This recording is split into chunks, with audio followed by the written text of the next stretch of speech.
Hello viewers, उम्मीद है आप सब खैरियत से होंगे। तो आज मैं आपसे जिस टैबलेट के बारे में इन्फॉर्मेशन शेयर करने जा रहा हूँ उसका सॉल्ट नेम है डेक्सलेंसोप्राज़ोल, जो कि मैदे के मसाइल के लिए इस्तेमाल की जाती है। ये मार्केट में आपको मुख्तलिफ नाम से मुख्तलिफ ब्रांड्स की मिल जाती हैं। इसके जो चंद फेमस ब्रांड हैं उसमें डिलेंज़ो DR है और टैक्स डी है। ये चंद ऐसे फेमस ब्रांड हैं जो कि आपको हर मेडिकल स्टोर और फार्मेसी से बड़े इजीली मिल जाती हैं। ये 30 mg और 60 mg की स्ट्रेंथ में आती है। तो आज हम डेक्सलेंसोप्राज़ोल के बारे में इसके यूज़ेस के बारे में पढ़ेंगे। ये किन किन बीमारियों में किन चीज़ों में इस्तेमाल की जाती है, इसके यूज़ेस क्या क्या होते हैं, इसको इस्तेमाल करने का तरीका क्या होता है और इसको इस्तेमाल करते हुए कौन से मुमकिन और कॉमन साइड इफ़ेक्ट्स होते हैं जो कि सामने आ सकते हैं। और बिल्कुल एंड में इसकी प्रिकॉशंस के बारे में बात करेंगे, यानी कि क्या क्या एहतियात हैं जो कि हमें करनी चाहिए।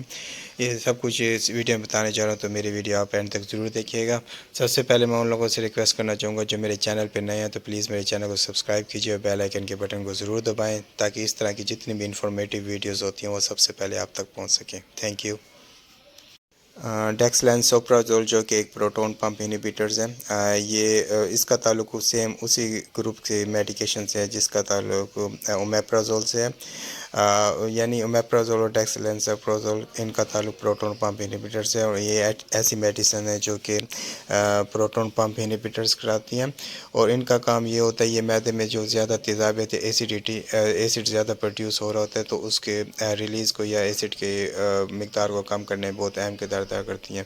क्योंकि मैदे में जैसे ही एसिड का लेवल बढ़ता है तो ये मैदे की जो स्किन होती है अंदरली साइड उसको खाना शुरू कर देती है। और अगर ये एसिड का लेवल कंट्रोल ना किया जाए तो ये ऐसा एसिड जो है आपकी एसोफेगस यानी गज़ा की नाली में जाना शुरू कर देता है और उसको डैमेज करना शुरू कर देता है, जिसकी वजह से गज़ा की नाली में ज़ख़म बनना शुरू हो जाते हैं और खाना खाते हुए स्वेलो करते हुए आपको दर्द महसूस होता है, इवन कफिंग भी होती है। तो ये ऐसे बीमारियां हैं जिसमें इसका इस्तेमाल बहुत ज़्यादा किया जाता है। अब जहाँ तक डेक्सलेंसोप्राज़ोल के यूज़ की बात की जाए तो इसका इस्तेमाल ज़्यादातर डॉक्टर उन मरीज़ों में करते हैं जिनको गर्ड का मसला होता है, जिसे गैस्ट्रोएसोफेजियल रिफ्लक्स डिजीज़ कहते हैं। ये एक ऐसी बीमारी है जिसमें मैदे में बहुत ज़्यादा तेज़ाब बन रहा होता है, एसिडिटी बहुत ज़्यादा प्रोड्यूस हो रही होती है, हाइपर एसिडिटी का शिकार होते हैं लोग। और उस एसिडिटी को अगर उसका प्रॉपर इलाज ना किया जाए तो ये आहिस्ता आहिस्ता उनके मैदे को खाना शुरू कर देती है। मैदे में अल्सर बनना शुरू हो जाते हैं, ज़ख़म बनना शुरू हो जाते हैं या छाले बनना शुरू हो जाते हैं। और अगर ये एसिडिटी मज़ीद बढ़ती जाए तो इससे ये होता है कि आपकी ग़ज़ा की नाली में भी ज़ख़म बनना शुरू हो जाते हैं, जिसे इरोसिव एसोफेजाइटिस कहते हैं। और इसके साथ साथ अगर इसका फिर भी प्रॉपर इलाज नहीं करते, लंबे अरसे तक आपको ये मसला रह जाता है तो ये एसोफेगस यानी गज़ा की नाली के कैंसर में भी बदल सकती है। तो लेंसोप्राज़ोल डेक्सलेंसोप्राज़ोल डॉक्टर का प्रिस्क्राइब करने का सबसे बड़ा मकसद ये होता है कि मैदे की जो तेज़ाबियत होती है जो कि इन सारे मसाइल का सबब बन रही होती है तो उसको फौरी तौर पर ट्रीट करना या मैदे की तेज़ाबियत को कम करना, ये उसका इलाज होता है। तो उसके लिए ज़्यादा डॉक्टर डेक्सलेंसोप्राज़ोल जैसी मेडिसिन प्रिस्क्राइब करके देते हैं ताकि ये मसला फौरी तौर पर हल किया जाए। इसके साथ साथ ये डॉक्टर उन मरीज़ों को भी प्रिस्क्राइब करके देते हैं जिसे ज़ुलिंजर एलिसन सिंड्रोम होता है। इसमें बहुत ज़्यादा तेज़ाबियत प्रोड्यूस होती है मैदे में, तो उसको भी दूर करने के लिए, इस बीमारी को ट्रीट करने के लिए भी इसका इस्तेमाल किया जाता है। जहाँ तक बात की जाए कि डेक्सलेंसोप्राज़ोल का इस्तेमाल कैसे करना चाहिए, तो इसका इस्तेमाल हमेशा डॉक्टर की हिदायत के मुताबिक करना चाहिए। लेकिन वो लोग जिनको बहुत ज़्यादा मैदे की तेज़ाबियत का मसला है या खट्टे के टिकार आते हैं या खाना सही तरीके से हज़म नहीं हो पाता या हार्ट बर्न या जलन का शिकार होता है, तो उनमें यूजली इसमें डॉक्टर जो अडल्ट डोजेज है वो यही है कि 30 mg खाने से पहले या इस्तेमाल करवाते हैं आधा घंटा पहले। यानी जब जिस टाइम भी आपने मील लेना है उससे आधा घंटा पहले इसका इस्तेमाल कर सकते हैं। बाज़ डॉक्टर जो हैं वो मरीज़ की हालत देखकर उनको 60 mg तक प्रेस्क्राइब करके दे सकते हैं, लेकिन ये डिपेंड करता है, मरीज़ टू मरीज़ वेरी करता है, तो उनकी कंडीशन देख के उनकी डोजेज जो है वो सेट की जाती है।